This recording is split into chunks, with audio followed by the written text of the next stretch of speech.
I came up here to northern Norway in the Arctic Circle to get some space to think and reflect and heal. And there's something that I've been thinking about, and it's been growing in me for quite some time, for a number of years now. And I think it's something really important for our times, because it feels like it's a difficult time for the world. It's a difficult time for everyone now. I've been through some really challenging situations over the past 2 years. But there's lots of people going through challenging situations.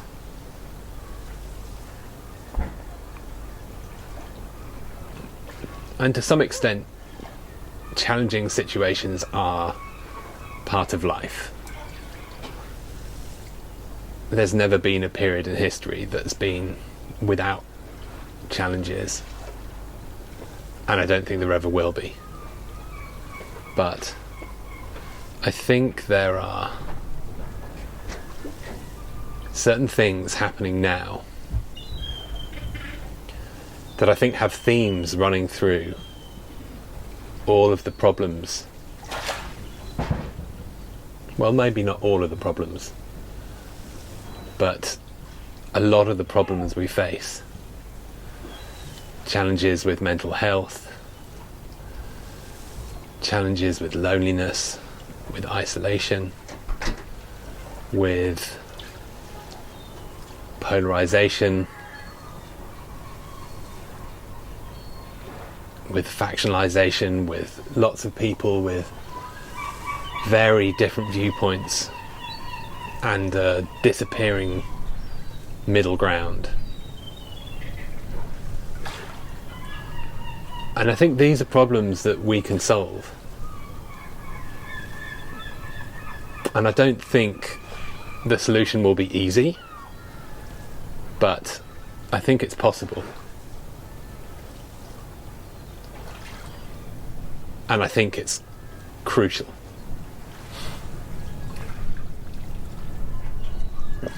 So, in the company that I founded and now doesn't exist, which got caught up in my cancer diagnosis and treatment and a lot of other circumstances, we were building a platform to bring people together through musical creativity.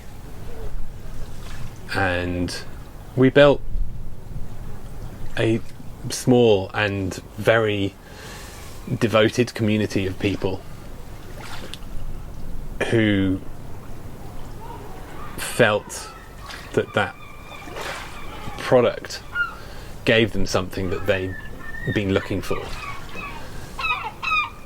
that wasn't given to them by anything else that was happening, that was being offered to them in their lives.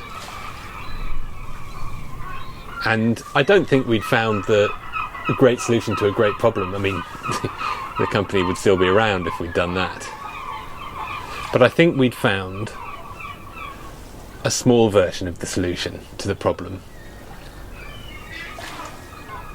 And I think the solution to this problem, there is no one solution. We need lots of small solutions. Because what we're missing is the small. It's the intimate. It's the close. And I think the world that we've built for ourselves in the last 100 years is a world that is in some ways directly opposed to the small, the intimate, the close. And I don't think this is some great sin or some big mistake. I think actually it's an externality of the need to solve a different problem, which is a problem that we had maybe 100 or 200 years ago.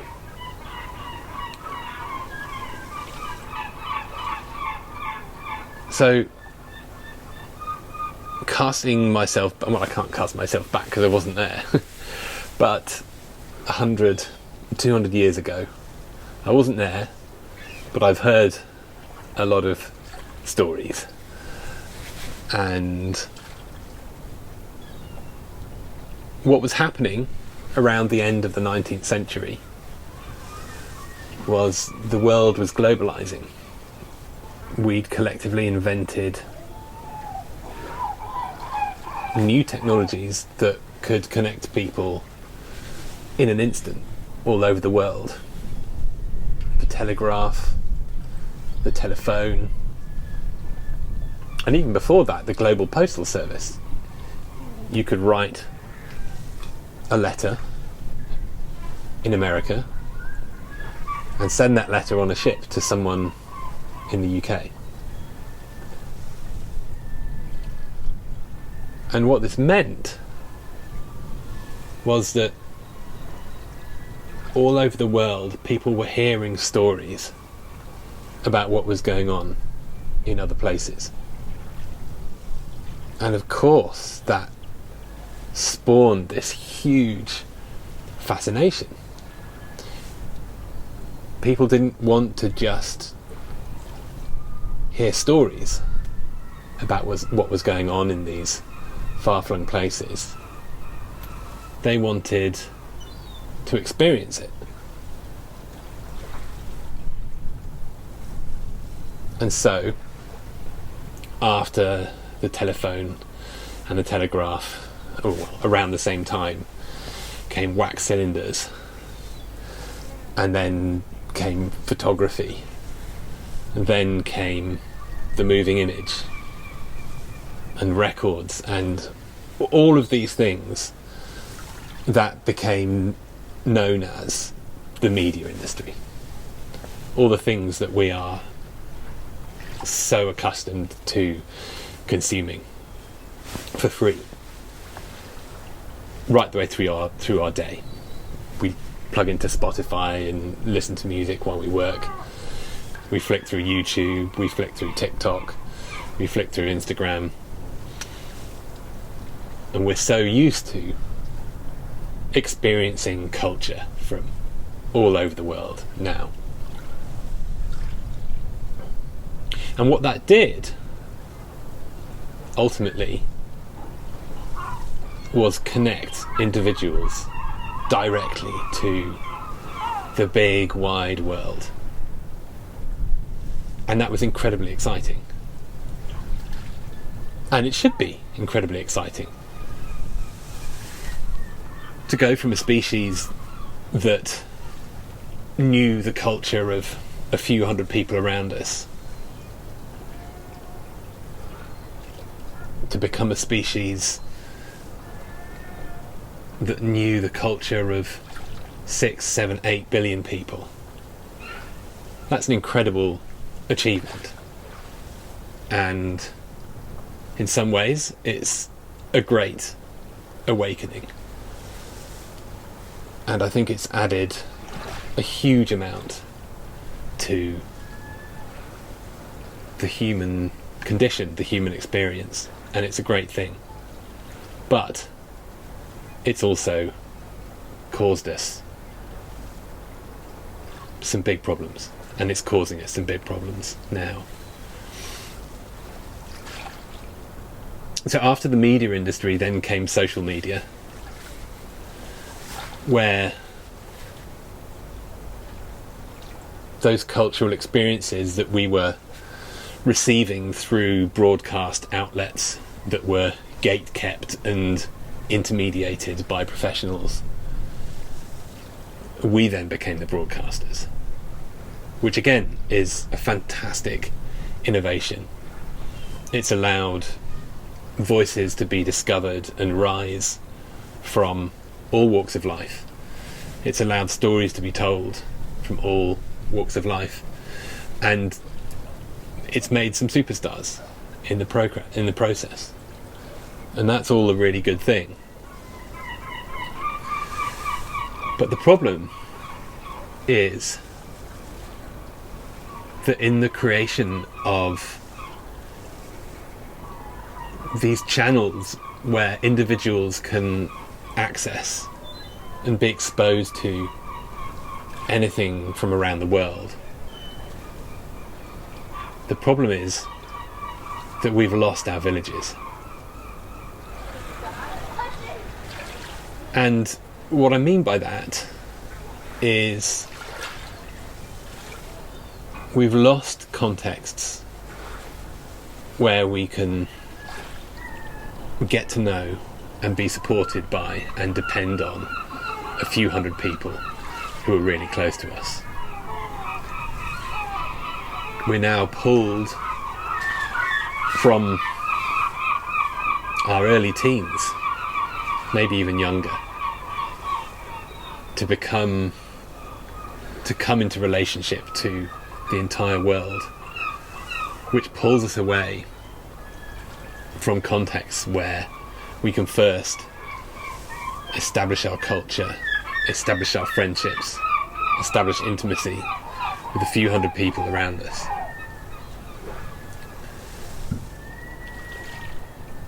And coming back to the problems that I was talking about in the beginning, to me, it feels crystal clear that these are problems that we're facing because we've lost our villages.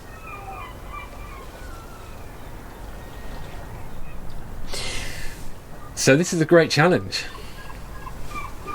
We need to build villages for the 21st century. We need to rebuild places where we can go deep and get close with a few hundred people. And I don't think I'm alone in thinking this is the solution to the problem.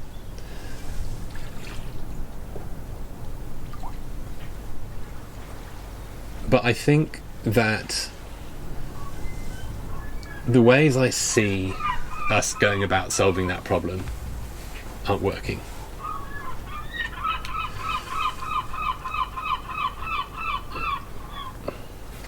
Because I think we are so overawed by the power that we've unleashed in this globalized world that we think that the solution to our problems will have to come from this globalized world. And I don't think that the solution to the problems will be in opposition to the globalized world. I think they'll be in addition. But I don't think they're going to come from governments. I don't think they're going to come from companies. I don't think they're going to come from any global organisations. They'll have to come from groups of individuals coming together around something that brings them really close together. And so we have to find a way to do that. We can't outsource that to governments, companies, religious organisations, NGOs. And that is the big puzzle of our time. And I don't have an answer. But I've got some intuitions. And one of them is that one of the consequences of a global world intermediated by media is that storytelling has become very homogenized, very formulaic, often quite polished and inauthentic. And I think one of the most important parts of finding a solution for this is to find new ways to tell stories. And this is probably the biggest reason why I want to start telling stories on YouTube, because I think it's one of the places where I see the seeds of some of the things that might help us find solutions to this problem. And I'm not saying that YouTube is a solution. It's not. No company will be the solution. But telling stories in a new way is a really important part of this, because telling stories was always an important part of how villages came together. They came together through rituals, through storytelling, through making music together, through arts and crafts, through creating the means to survive together and passing on those skills from generation to generation. So I think we need to find new places and new ways to tell stories. That's one of the things, and that's why I'm doing this now, because I think that's important. It's important to discover how to do this, and it's also important to share the process of discovering how to do this, because I think that's all part of being on a journey with people. And essentially being on a journey with people is part of village life, because in the old villages we were geolocated and we were stuck in a single place, and I don't know what new villages are going to come together around. I don't know, but whatever it is, however we come together in small intimate groups, we'll be on a journey together, and be on a journey together for a long time, hopefully our whole lives.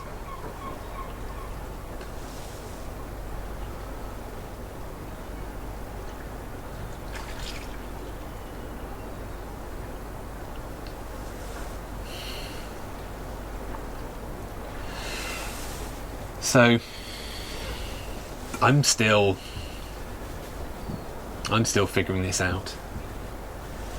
This is really just an intuition. It's based on my experience, particularly my experience of building a community, of what went right and what went wrong.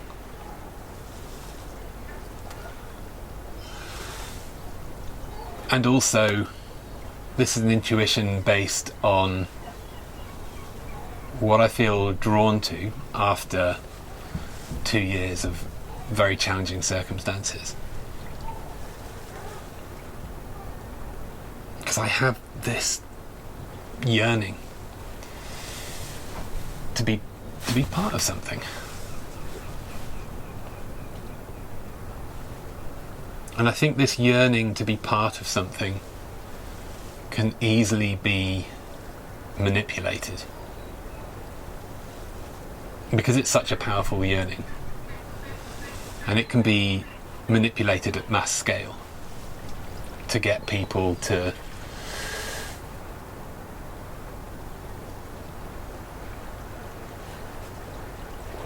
give their power up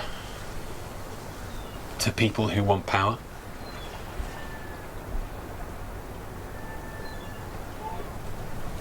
And I think that's one of the things we have to be very, very vigilant for.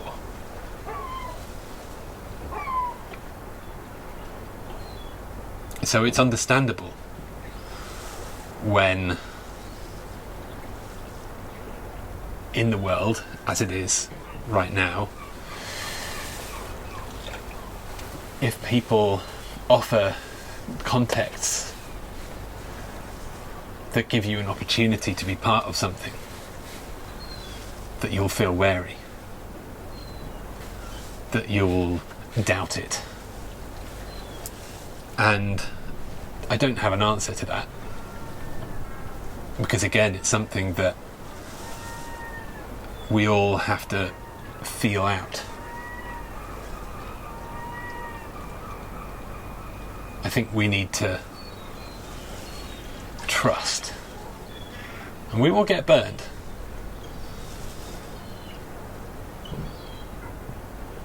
Because that's just the way things are. That's the way things are when we're trying to give birth to something new, which is a new solution to a new problem, which is what this is.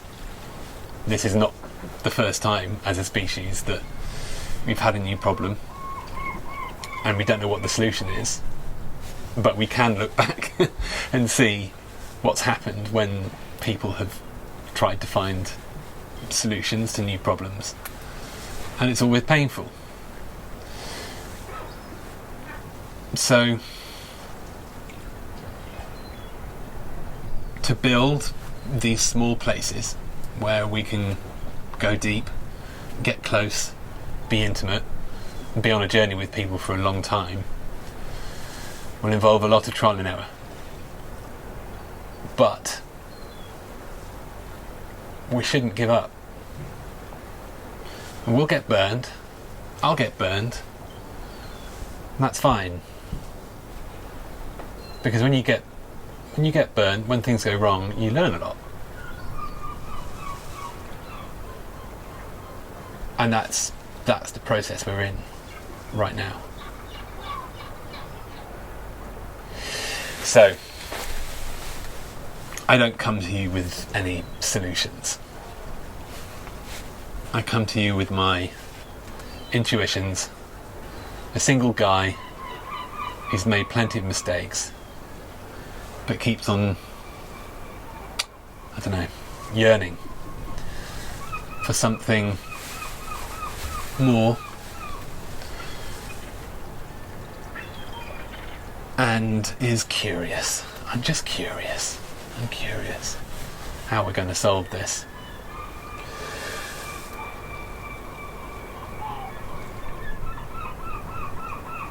And I'd encourage you to keep thinking about this. I encourage you to find space to tune into your intuitions and take a chance. Take a chance with people around you to build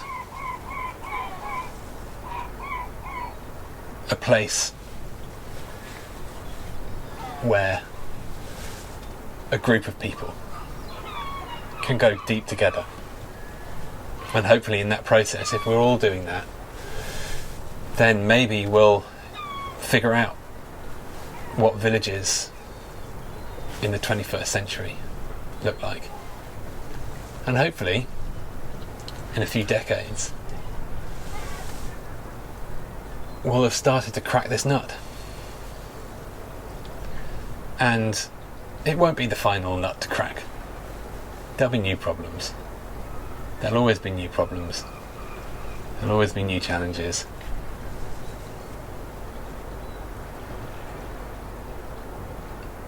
But hey, we're incredibly lucky to be here, to get to face all these challenges.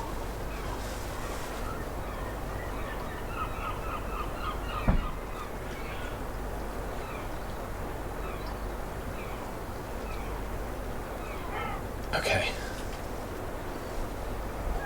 I think that's as much as I've got now. Let's leave it for the seagulls.